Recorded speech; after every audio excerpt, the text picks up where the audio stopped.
Hey guys, my name is Jamie Dawson, and over this week's module, some of the questions were pretty interesting, got me to thinking. Question number 1 was thoughts on how the internet has driven change in Dr. Wesk and what we kind of thought about him. There's pros and cons to the internet. I think the pros are you can spread the word if something's missing, you can spread the word, you can advertise, you can do a lot of great things with the internet. And then part of the other part that I think is bad is you've got negativity, you've got the hatred, you've got the slandering, you've just got a lot of things that go with the internet that aren't good. So I guess that's kind of my thing and how it has driven change. Like I said, you can advertise, you can post, you can get the word out, spread the word around about something.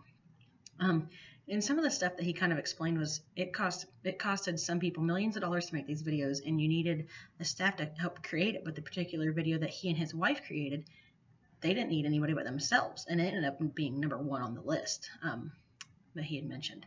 So that's some of the differences that he had talked about. How fast videos can travel in the different cultures, and how the different cultures can tweak them. That's another example of the video. The music video that started overseas and then went from country to country to country, and then it went to Japan, and that's when they started doing the anime. So I thought that was pretty cool that the different cultures are taking the same video and doing different things with them. So I thought that was a really cool point that he had made. I think videos can be helpful in the classroom to students. You use them as lessons of examples, what you're doing in class. If you've got a student that's sick, or maybe they just learn a little better on something like this, I think that'd be really cool. You know, I think that's how also they can be a big help. And another thing that he pointed out that I had mentioned, the hatred in the videos. I guess I can relate to this because I've seen a lot of stuff, particularly on Facebook, about some of the people posting and slandering other people's names, threatening. So I don't like that that facet of it. I don't like it at all. And the word just travels so fast, which if you're using it a positive way is great. I can relate to some of this because I like the videos because I can post barrel racing tips, or people can post barrel racing tips, and just different races and stuff. And we can keep up on the loop if there's a race going on in Lincoln, Nebraska that I can't go to, but I'd like to see the results and I'd like to kind of watch a live feed. That's something that I can do because of how much the internet has progressed over the last even 10 years. It's been great. So I guess that's how I would relate to some of that, was more of a positive thing. And question number 2 was describe the podcast that you listen to. I had chose Truth for Teachers by Angela Watson, particular episode 139. What was in episode 139 was how to keep your marriage going with your work. Because as teachers, paras, anything within the school field, you're so busy, report cards comes around, your grading comes around, and so you're succumbed into your work, and you forget about that you have a life out there outside of your work.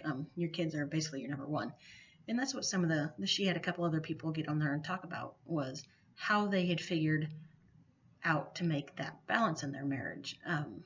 There was one gal that was already divorced, and she had been remarried, and she learned from the mistakes on her first marriage, from her second marriage, that it's a problem in a marriage when you put your work first and that's all you know. When you take your work on vacations, when you take your work personally, take it home, you've got to learn to let that go. And that was something they talked about. And so they gave you a lot of good tips and different perspectives through that podcast, and I thought it was great. And then how our podcast, wiki, Twitter, YouTube, Facebook, in a P through 12 classroom, and it's asking why or why not, and I'm going to say no. From my point of view, like I said earlier, there's the hatred and stuff like that, and I understand it's supposed to be for your school, but kids will be kids. Kids will venture off what they're going to venture off of, and I just think that technology has started taking over these kids. When I was little, we were outside. When the street lights came on, we knew to go home. We weren't stuck inside, stuck on Facebook and our Xbox. We were out doing things. We were out doing chores. We were earning an allowance. We were helping around the house. We had chores that were not necessarily an option. We were doing those chores.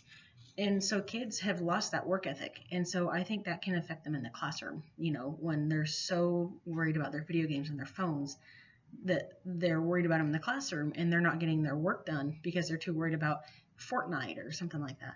So I think I'm going to say no on that in the classroom, as far as activities or anything else. As far as as maybe as you get older and your older students, your high school and your college, yeah, that's fine. That's different. They're they're developed more so in their minds as they're older. They're maturing.